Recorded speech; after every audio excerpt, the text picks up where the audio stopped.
الهيئة القيادية لتحالف السودان التأسيسي، تشكيل المجلس الرئاسي واختيار رئيس وزراء حكومة السلام الانتقالية.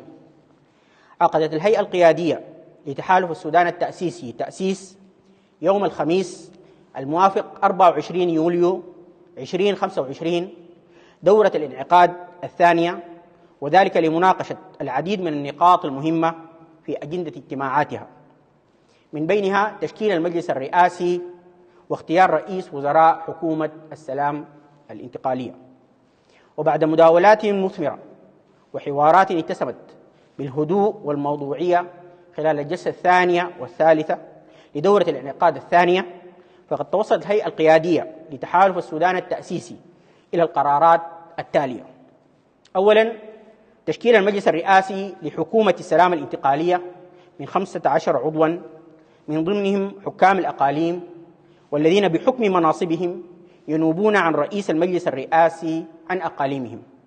وأعضاء المجلس الرئاسي هم: 1.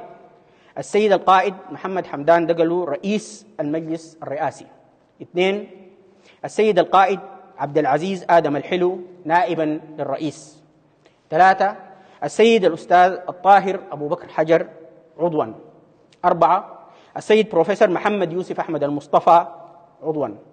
5. السيد حامد حمدين النويري عضوا. 6. السيد الأستاذ عبد الله إبراهيم عباس عضوا. 7. السيدة خلدي فتحي سالم عضوا. 8. السيد دكتور الهادي إدريس يحيى حاكم إقليم دارفور عضوا. 9. السيد جاقود مكوار مرادة حاكم إقليم جنوب كردفان جبال النوبة عضوا. 10. السيد جوزيف تكا علي حاكم إقليم الفونج الجديد عضوا. 11. السيد صالح عيسى عبد الله حاكم الإقليم الأوسط عضوا. 12. السيد دكتور مبروك مبارك سليم حاكم الإقليم الشرقي عضوا. 13. السيد بروفيسور أبو القاسم الرشيد أحمد حاكم الإقليم الشمالي عضوا. 14. السيد الأستاذ فارس النور إبراهيم حاكم الخرطوم عضوا. 15. السيد حمد محمد حامد حاكم إقليم كردفان عضوا. ثانيا، اختيار السيد الأستاذ محمد حسن عثمان التعايشي رئيسا لوزراء حكومة السلام الانتقالية. وتواصل الهيئة القيادية لتحالف السودان التأسيسي جلساتها لمناقشة بقية القضايا في الأجندة المدرجة في جدول أعمال الدورة الثانية للانعقاد.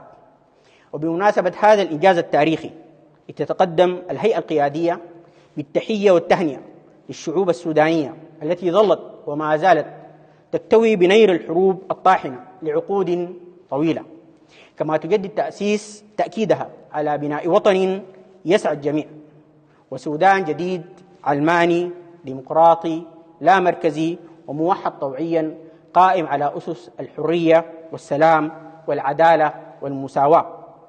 النضال مستمر والنصر أكيد. عاش التأسيس. دكتور علاء الدين عوض نقد، الناطق الرسمي لتحالف السودان التأسيسي، تأسيس السبت 26 يوليو 2025، نيالا، جنوب دارفور.